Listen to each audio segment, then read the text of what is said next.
Assalamualaikum warahmatullahi wabarakatuh. Saya sekarang sampai pada 2.1A8, yaitu tentang koneksi antar materi modul 2.1.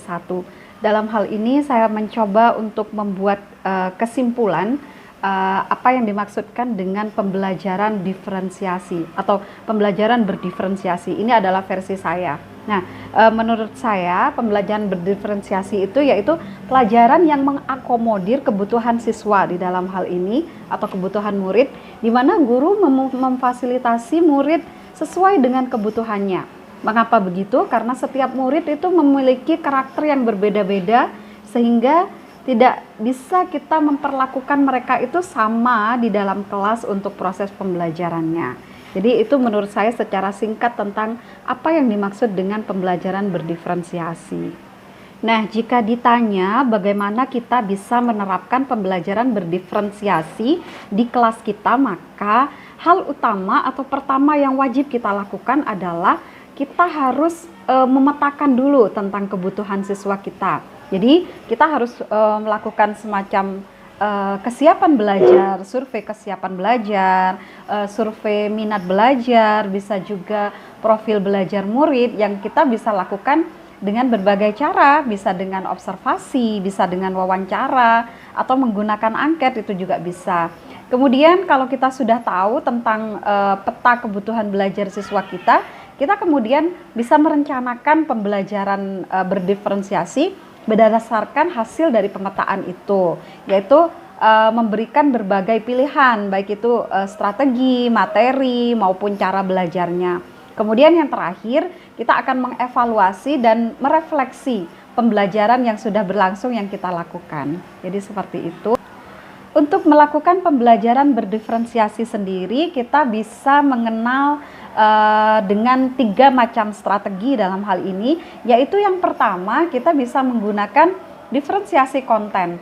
Apa itu diferensiasi konten? Diferensiasi konten itu artinya kita harus menyediakan berbagai bahan dan alat sesuai dengan kebutuhan belajar mereka, dan materi yang kita berikan kepada siswa kita itu bervariasi. Satu materi tetapi disajikan secara bervariasi, dan itu bisa dibedakan berdasarkan kesiapan siswa tadi. Jadi yang sudah kita gali sebelumnya, kita bisa melakukan itu. Dan yang kedua adalah diferensiasi proses. Nah, diferensiasi proses ini mengacu pada bagaimana cara kita membentuk pemahaman atau memaknai apa yang akan dipelajari. Nah, misalnya kita menggunakan kegiatan berjenjang kepada siswa, atau menyediakan pertanyaan pemandu atau scaffolding untuk siswa yang masih kurang. Kemudian mungkin kita juga bisa memberikan agenda individu kepada murid kita, daftar tugas yang berbeda. Jadi itu salah satu cara kita memvariasikan pembelajaran dalam diferensiasi proses. Dan yang ketiga adalah diferensiasi produk. Apa itu?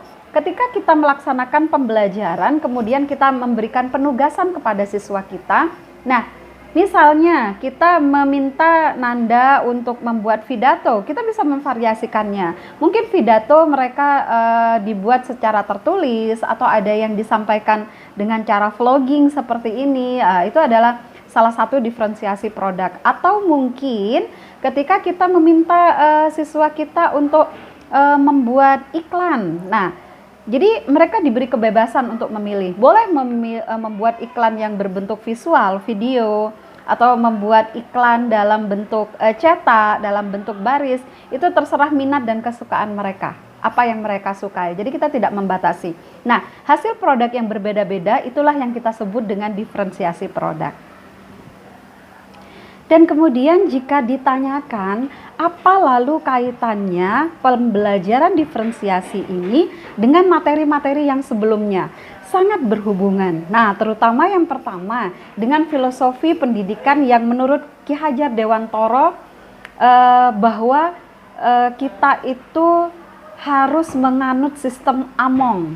Apa itu? Kita menuntun murid untuk berkembang sesuai kodratnya. Nah, pembelajaran diferensiasi sangat memfasilitasi siswa kita untuk berkembang sesuai dengan kodratnya, karena kita menuntun dalam hal ini dan tidak memaksakan apa yang akan mereka kuasai dalam hal ini. Dan berikutnya adalah ini juga sesuai dengan nilai dan peran guru penggerak, di mana di situ kita harus menciptakan pembelajaran yang berpihak pada murid. Nah, pembelajaran diferensiasi juga sangat berpihak kepada murid. Mengapa? Karena kebutuhan murid, bagaimana mereka profilnya, semua kita pertimbangkan ketika kita melaksanakan pembelajaran. Jadi sangat sesuai dengan materi yang sebelumnya. Dan juga dengan budaya positif. Hal ini juga sangat berperan. Mengapa? Karena pada budaya positif kita itu selalu membangun pembelajaran berdiferensiasi. Dalam budaya positif kita selalu memberikan keyakinan bahwa semua siswa kita memiliki kemampuan yang luar biasa berdasarkan speknya masing-masing. Nah, hal itu semua yang bisa saya sampaikan dalam kesimpulan koneksi antar materi pada modul 2.1. Terima kasih banyak perhatiannya. Kurang lebihnya, Assalamualaikum warahmatullahi wabarakatuh.